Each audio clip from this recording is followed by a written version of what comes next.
As quarterback JR Artozqui wraps up his final season with the Towers, we thought that we'd sit down and have a little talk about the past and a little bit about the future. So JR, first of all, obviously, congratulations on another Mermaid Bowl. Been awesome. This Mermaid Bowl this year, did it feel any different? Was the sensation any different than it was last year? I think, the first year we had a lot of pressure on each other because we wanted to get that first one. We were undefeated. We didn't lose a single game. There was a lot of pressure there. This time, we were supposed to be there. We kind of felt like it was our season to lose. And when we got there, we were very loose and really focused. And I felt like Aarhus had a lot more pressure on them, especially because they were the underdog coming into the match, and I think they had a lot more to lose, like I said. And then we just came out to win that game and to prove we're back-to-back champions. Well, despite the fact that the Tigers actually beat the Towers and ruined what would have been a perfect season, did that make a difference in the preparation, you think? Yeah, I think that one was the one that fueled the fire for us, man, especially for me standing there on the sideline. It's hard to see my team go out there without me and compete without me. And Louis did a tremendous job. He's a tremendous athlete, man. I mean, hats off to that kid. He's got a really bright future. But I think that for that defense that we played our defense we played in the Mermaid Bowl, man, they played probably the scariest I think I've ever seen my defense play, I'm going to tell you. And I think that's because they gave up 22 points against them that first game, and we're put in a lot of bad spots. And I think, with the captains Phil and Magnus leading that defense, and our defensive line controlled that ball game all day long. And my hat's off to them. They pulled us out of some situations that game for sure. So you think there was a bit of a chip on their shoulder that sort of elevated the game, because the defense has been solid throughout the last couple of seasons. Did you see a difference in the Mermaid Bowl? Oh, no doubt. They had that, they had this edge to them that I've never seen them. Even with our undefeated season, they played very well, but they had that chip on their shoulder, like you said, and it's great to see that a team could battle back through adversity like that and come back and just put all they got into one single game, and that's what they did. But looking at this season compared to the 4 seasons before, was this the best team, or was this just a team with the motivation? I think it was a little mix of both, I think, motivation and the best team. We played those better teams in the Champions League this year, and it got us prepared for the Danish National League. And I think coming into the Danish National League, we were just ready to win this thing. We knew we could do it, and if we didn't win it, then it was our own fault, and we couldn't blame anybody else. Not the coaches, not the staff, nobody. It was going to be our own fault. Looking back at this season, with you being sidelined by knee surgery, talk about what happened to your knee and how you worked to get back into the season. Well, man, I'm telling you, when I hurt my shoulder, I thought that was it, and then when I hurt my knee, I was like, wow, that might be the end of my career. But I battled back, and I had a great surgeon at Park, and he did a really good job. And we decided to do a little shave of the meniscus, and now my knee feels great.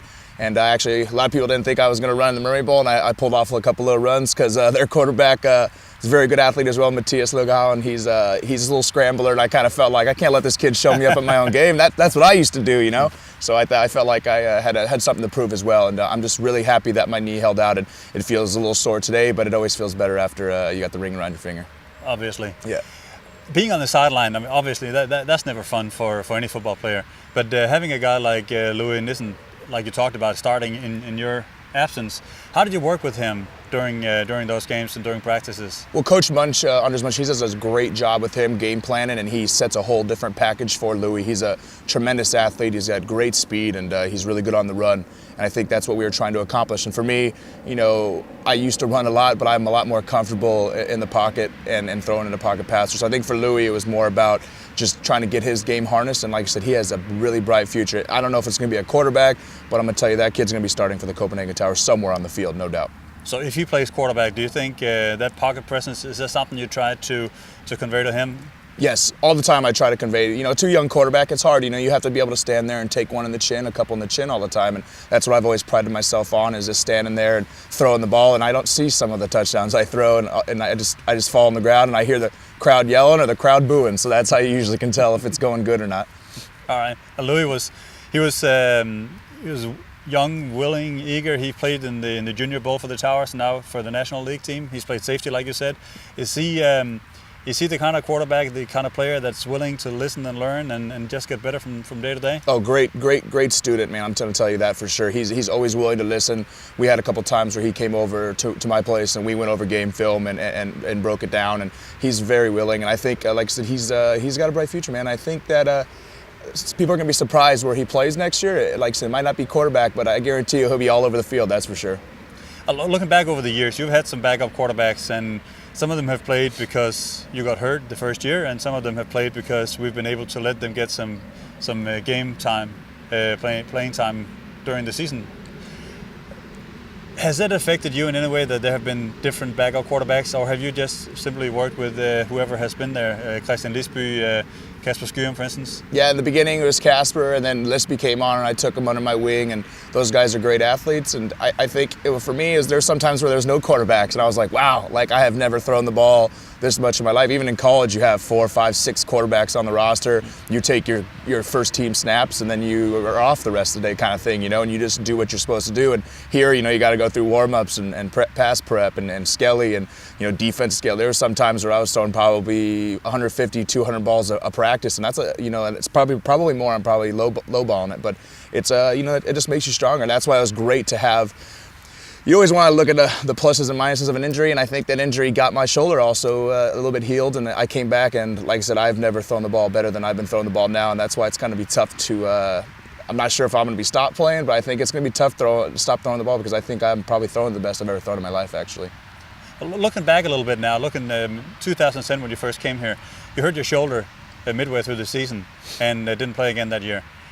Did you quite honestly back then think that you'd be sitting here one day with 2 championship rings? Honestly, no.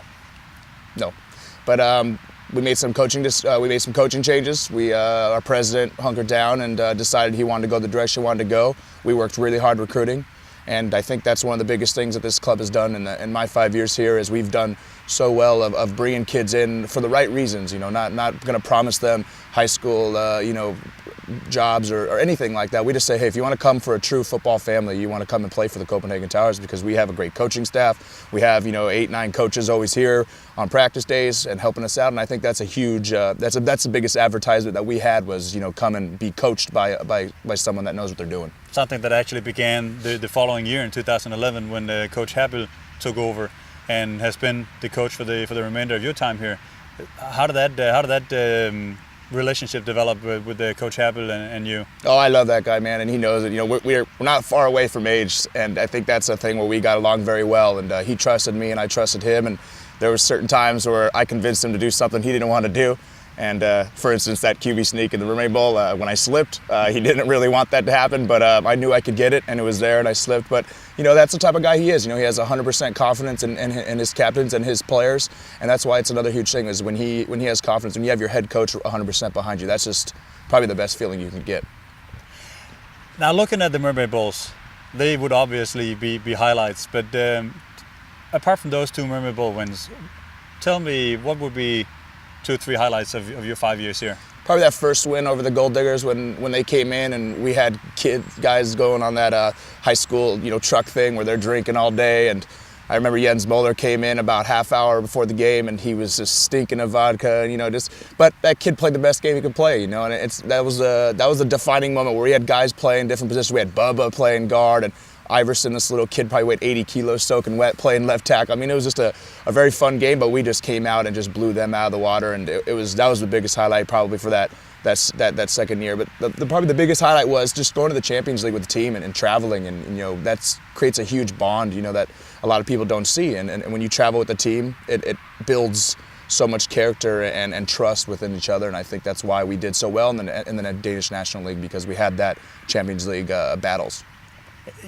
People talk about football being like a brotherhood of men, and everybody talks about the Towers family and the sensation that you get around here. Do you think, looking 10 years down the road, have you made lasting friendships, people you're going to keep on seeing? Oh, no doubt. I already have guys now that are like, hey, I want to get out of the Danish cold weather and come to the Cali sun. And I'm like, well, the offer's always open, and I have friends and family here. I've made a lot of enemies too, but the friends and family here that I've made are going to last probably for my whole life. And I can see some of these guys being at my wedding someday and, and being there around my kids and stuff like that. And it's just great to have that 5-year experience where you get a lot of stories in, Europe where there's imports where they don't have a good time at all. And I've had probably the best time I ever could in 5 years. Plus, you've been by far the longest tenured import player with the Towers. Nobody's ever been here more than 2 years, most just 1 year. So that, I guess, speaks volumes for the team and you, obviously. Yeah. I mean, people don't stick around for 5 years if they don't fit in, and I think that that speaks a lot for you. Yeah.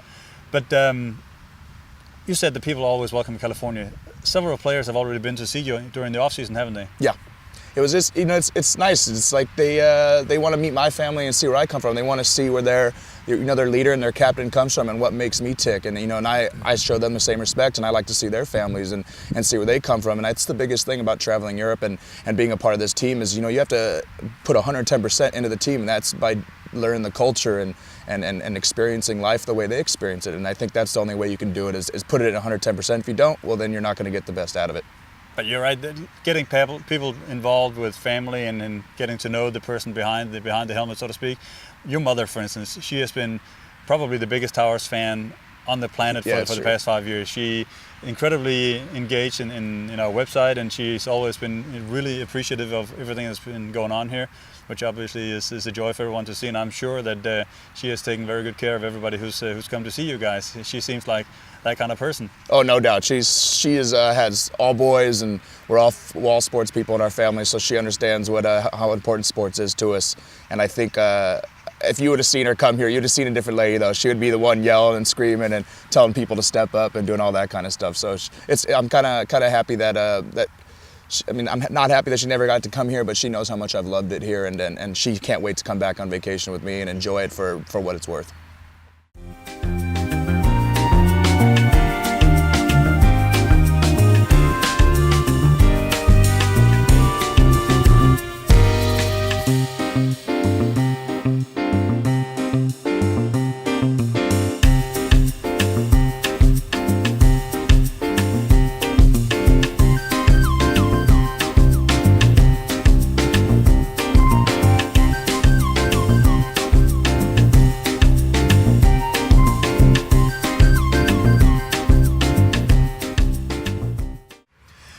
A little while ago you mentioned the Gold Diggers, and one thing we have to talk about over the past 5 years is the rivalries. It's safe to say that some of the biggest rivals that the Towers have these days are the Gold Diggers, and to an extent also the Razorbacks. Who do you consider your biggest rivals? Who are the games you look the most forward to? Oh, the Diggers for sure. I mean, it's just the way they play football, and they come 110% as well. They play hard, and it's great. It's a great rivalry, and they're right down the street. I mean, we're pretty much not even 5 minutes away from each other, and you could feel it. And they were the champs back in the day, and it seemed like they were always on top. And now that we're always on top, they're starting to feel the pressure. So I think that rivalry is always going to be there. I know Kim left, and he's doing better things, but I think they're still going to be a good team. And I think the new rivalry, is going to be the Aarhus Tigers, though, because they're just like us about 3 years ago, and they're a young team, and they have a great program. Their coaching staff is very well done, and they game prep very well. So I think that might be the new upcoming rivalry for Danish football, be the Tigers versus the Towers for sure. Just like the old days. Just like the old days. So you wouldn't be surprised if there was another Tigers-Towers Mermaid Bowl next year? No, not a doubt. If I had to pick, I'd probably pick that for sure to rematch. You don't know about imports and stuff like that, and the Razors always like to do their 3 import system type thing, so you don't know, and they can get another wide receiver that is unstoppable. You don't know, but it's going to be. I think the Tigers are going to be over on that side of the bracket, and we'll be over on this side of the bracket, and I think we'll be perfectly fine. So those will be fun games to watch. Yeah, definitely would probably come back for that one. Around your neck, you got a couple of things that are probably going to stay with you for a while. You got your gold medal from this year, yep. And you got another one sitting at home. Where are you going to put that when you get back? With all the other ones. I haven't lost a U16 championship until this year, so I have 4 golds there.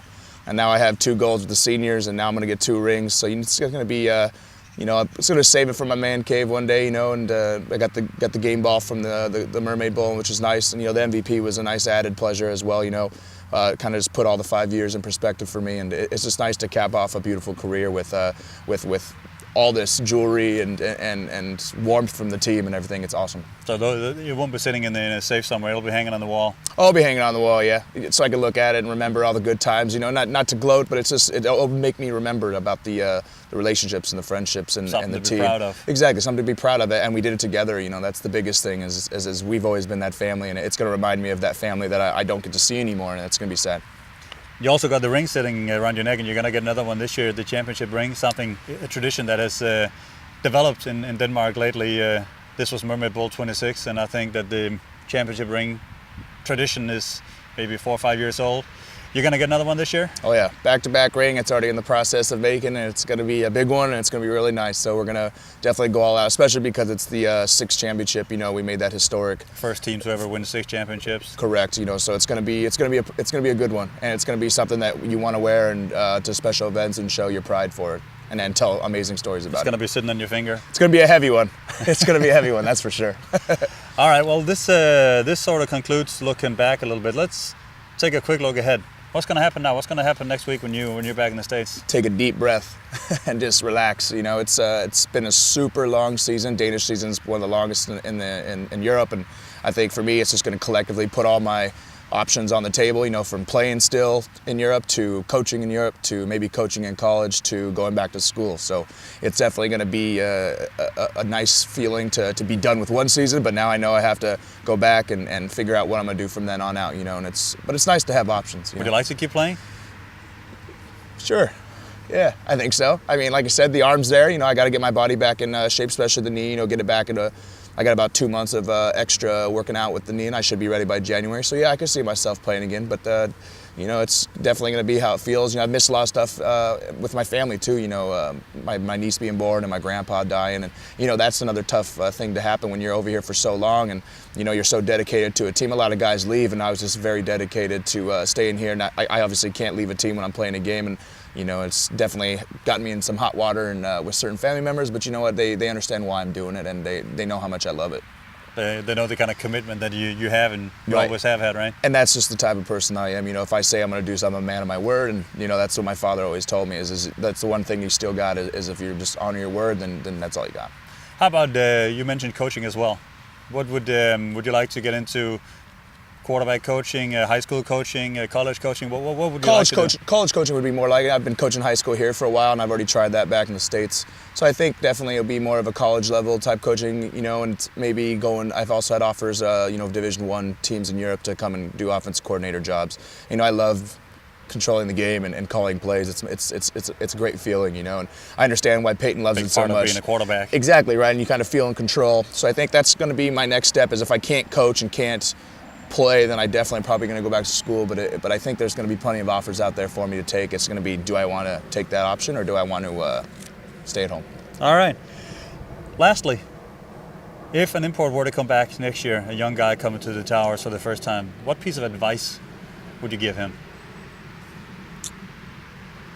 I'd probably have to tell him to just keep the car running and stay on the road and keep your head down, because I think the way we're going now, I think this team can win for many years to come, and this is definitely going to be a perennial powerhouse for many years to come in Denmark. And it's great to, and you know, with Martin Agadius leaving too as president, you know, we've developed something here that they should not be able to destruct in you know 2, 3, 4 years, and if they do, then it's very bad by them. So if I'd have to tell an import, just be yourself. You know, these guys are very welcoming. They're a very weird group. They're my guys, but they're a very weird group, and I will definitely miss the bus trips. That's for sure. All right, JR, thanks a lot. It's been a fun ride for the 5 years. Thank you Take very care. much. Yeah, enjoy yourself. I'll see you on vacation when I come Absolutely. back. Love you guys. Tower Nation for life, man. Put a picture right here like this. Yeah.